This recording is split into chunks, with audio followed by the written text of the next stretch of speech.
Simon Doull was chasing our intrepid statistician Deepu for a certain set of numbers, and Simon, I think he's done justice. Yeah, he's brought these numbers up for me, and I think what's happened tonight with the selection of the Indian team has kind of confirmed where I want them to go and where I think India should be going.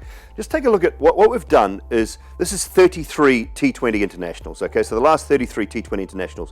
What I want to concentrate on is numbers 6, 7 and 8.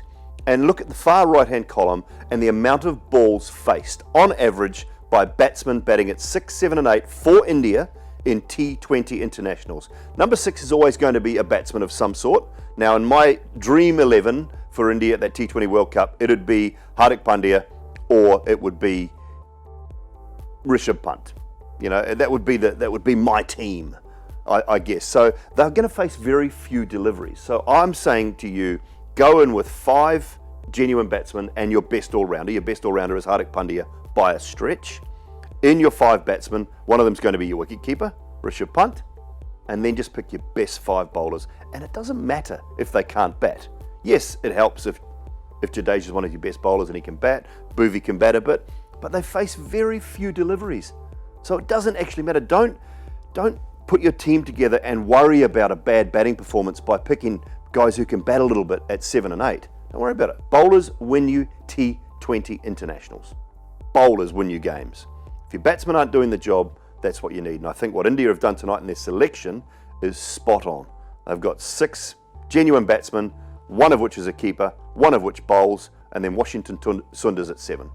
Yep, let's just confirm this for you, and that's exactly as the way we are seeing it right now. You've got Shivam Dube following Rishabh Pant in there. Washington Sundar then starts to get into that category of someone who's giving you your 4 overs always. Whether or not he can bat, that's a bonus in his favour. Yeah. Also on this pitch, to have 3 genuine fast bowlers and a proper leg spinner is a good. You have 16 overs of either fast bowling or the kind of leg spinner who will get some amount of bounce from this pitch. So and remember, Kuldeep also before his KKR days spent a long time in the Mumbai Indians nets. For a couple of years, he was in the Mumbai Indians sort of transitional squad that they had, sitting outside the IPL. So he knows this pitch as well as anyone. True, he spent 2 years on this. And Kuldeep again is a kind of bowler like Yuzvendra Chahal, where you say out and out, they are bowlers. We're not going to start worrying about how many runs they contribute with the bat. Yeah, absolutely. That's what you need to. And that's the thing. They are out and out bowlers. And look, every now and then they'll have a job to do with the bat, and you just hope. You hope that they might do something. You hope that they might pull off a miracle, a Piyush Chawla innings to win you an IPL or something along those lines. But that may happen, and Bhuvi's more than capable of doing that if he has to do it. Shami can knock one out of the park if he has to. I'm not sure about Bumrah, but I want to look at that number again because there's only one thing that I have to say about the numbers that Simon was speaking about, and that's if you see that number, I'd love to see this 7.31. So this is what we call average. Okay, there's another thing in statistics called standard deviation.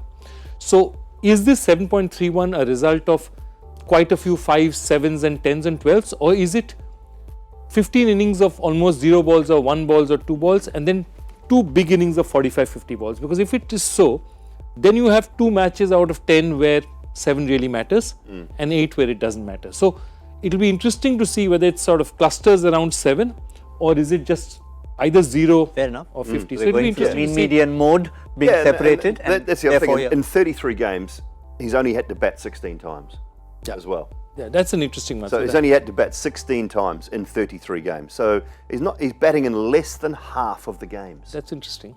So, it just tells me he doesn't have to do much.